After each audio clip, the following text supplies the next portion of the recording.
So you guys still don't know what the car is I'm getting. Yeah, we'll say this car is fairly rare. It is fairly rare. It's manual. It's a Ford.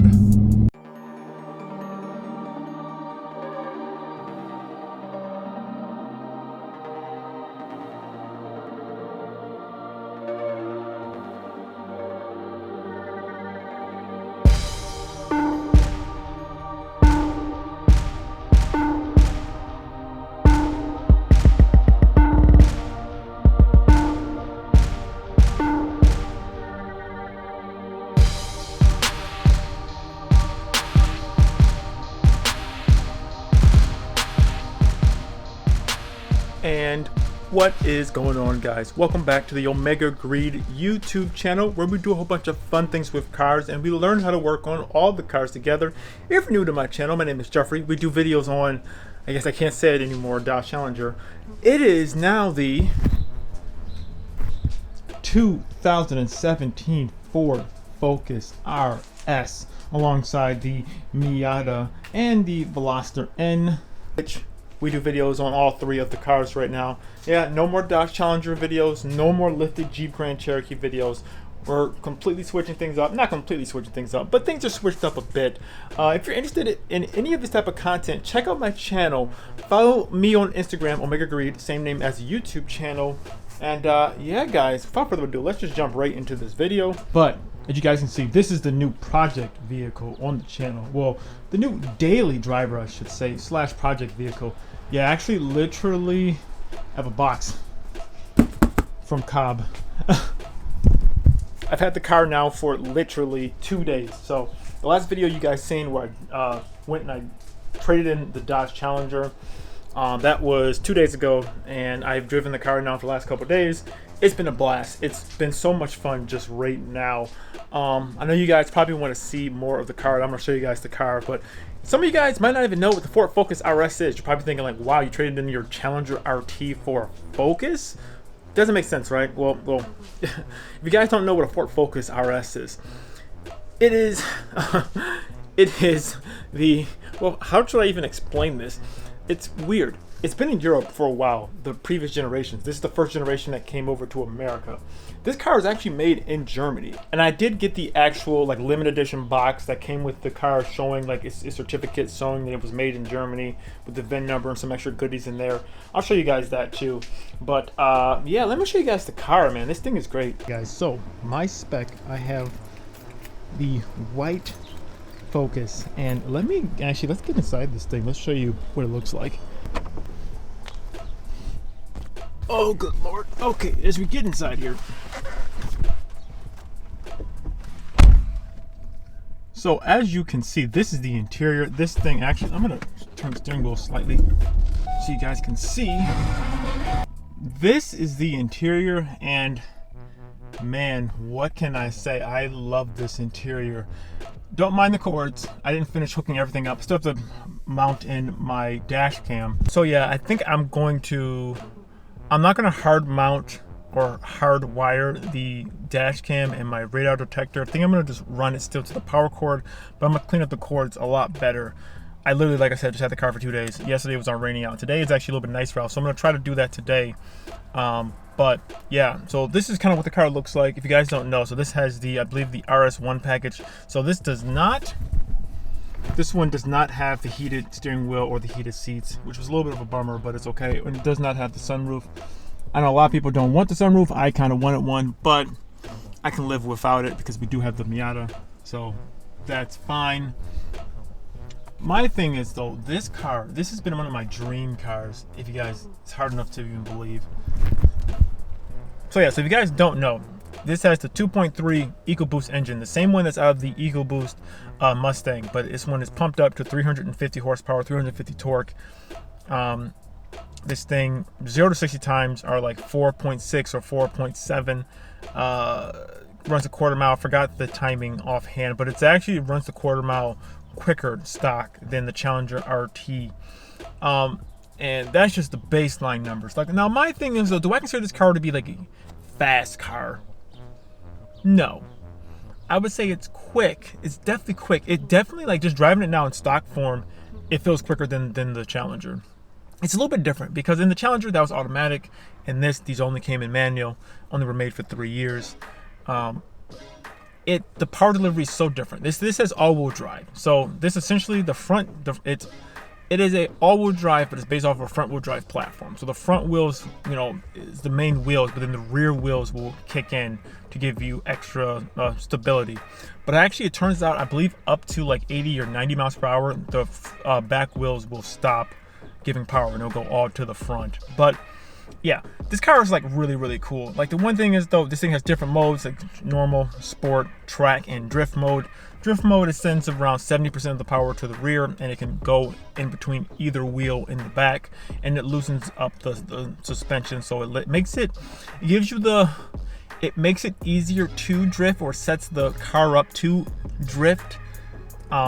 It doesn't make you like just jump in like, oh, you're gonna drift, but it sets the parameters to make it a little bit easier for you to drift if you were trying to. And I mean, that's kind of gimmicky. I think it's okay, but like, I don't really want a hot hatch to like drift, you know what I mean? So, but it is what it is. I think I will try it out eventually, but I haven't really like messed around with it.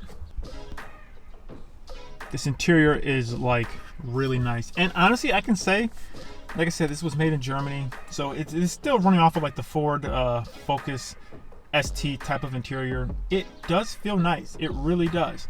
I'm not sure if that's meant to or if it's not, but it feels like it's just put together just better than like a normal. I mean, obviously it is, but it feels like it's just put together like really nice. I love the fit and finishes. There's no panel gaps or anything like this. It just feels like just so much nicer. This interior is really nice. You're probably wondering now, what's the goals? What's the goals with the car? What's my plans? What I want to do? And to be honest with you guys, this is my first turbo 4-cylinder. So I'm learning just alongside of everyone else out there too. The reason why my channel is really called, well, not really called, but the reason why with my channel, like the new, theme is we learn how to work on all the cars together. So I'm just along there right with you guys, learning everything with it. So I'll let you guys kind of what my baseline plans are and what, the stuff I have right now, stuff that I ordered. So it's kind of interesting. Right now, this box beside me, I have a package from Cobb. Now, I'm going to do another video talking about why I chose to do Cobb and not like Mountain to begin with.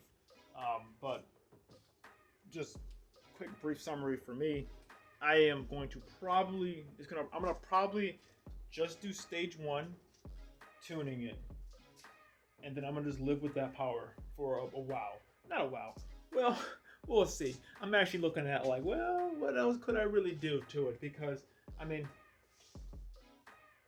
I like the car the way it is. I think stock right now, it feels good. Like, I kind of don't even want to even like do anything just because I really like the way it feels. But I know that doing the stage 1 like off the shelf Cobb tune gets you, people do say you do get some noticeable gains. So I do kind of want to see what it feels like. I think right now the car feels good. It feels healthy. It feels just as fast, if not slightly quicker than the Challenger was. And the power delivery is just completely different. I really like the driving dynamics of it. I wouldn't mind if it was a little bit faster. So I think I'm gonna do the stage 1 just Cobb tune. So right now I just ordered the, what is it? They're like air filter and the Cobb access port. So that's what I'm gonna do right now. I know that a lot of people say the Montune is better, but once again, I'm gonna do a video explaining why I chose Cobb over Montune, but I'll get into that a little bit later. But for right now, I'm just gonna do the normal Cobb tune just off of the shelf. Eventually, I will do a actual custom tune, but I'm kind of figuring out what I want to really do with the car. I don't want to go too crazy with it because once again, this is gonna be a daily for the winter. I'm gonna drive this in the winter and summer. The Miata is the track build. The Miata is the car where I'm like, okay, I can go full on. If the engine blows in this thing, that's totally fine. And that, definitely don't want to do that in there. This engine is worth more than, probably 2 of these cars. So don't really care if not, probably 3 and maybe 4, but we'll see. But the point is, I'm not trying to go crazy, like just go absolutely ham. So I will be changing out the stock air filter. And eventually we'll be changing out the intake. But for right now, I think it's fine, just a stock one. From what I'm seeing, from my research, it says that you can use, if you just get their air filter, you will get some gains. I know turbo cars are different than like naturally aspirated cars, so the reason why I'm like, okay, cool, that seems more likely. I will eventually do a whole quarter intake along with the tune. But we will see. For right now, I got the air filter and the cob access port. I was looking to do the motor mount install as well. You can do a motor mount, but I just didn't elect to do that for right now. So we will see what's up with that. But I think this right now is a good starting point. I got my baseline, what the car feels like for me, and then I think I'm gonna just do the stage one, like off the shelf tune, and then we're gonna see where it goes from there. My end goal for the car, I don't want it to be super, like I don't want it to be unreliable. As you guys know, these things, they did have head gasket problems from the factory. The first 2 years, it was a lot of stuff. Head gaskets, they had the wrong head gaskets on them, so all of them pretty much had to get recalled. And this one, yeah, this one did have it done as well. But so I don't want to push the power too much.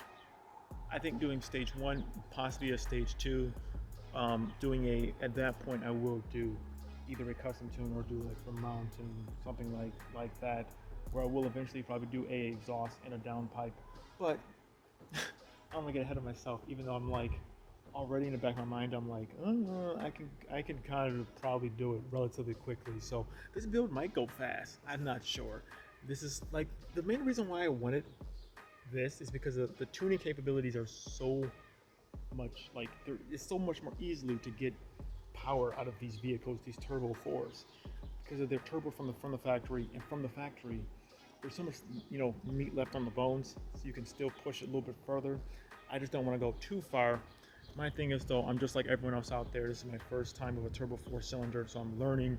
I'm literally on the forums, like, you know, for hours, and I'm just trying to learn as much stuff as I possibly can about the platform before I try to make my decision. But yeah, so that's pretty much the car. This is pretty much just my quick thoughts on it. I love it. It's been great.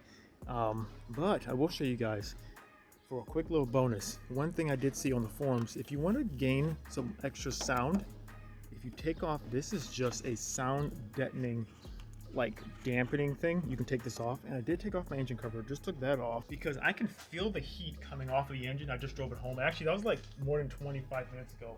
I got home and it's still like hot. So yeah, this engine cover thing is still, I can feel it's a little bit warm. So just taking that off, it'll let some more air come out of it. Yeah, that's another thing, doing an intercooler on this thing. These things, they don't overheat. It's not like the Honda, the Civic Type R. Those things on track, they overheat a lot. But if you want to do more like real performance stuff, you're going to have to do a intercooler. So like I said, there's so much more stuff I can do, but I'm trying to figure out the right steps to do everything. But I'm going to take off this thing real quick and show you guys what it looked like.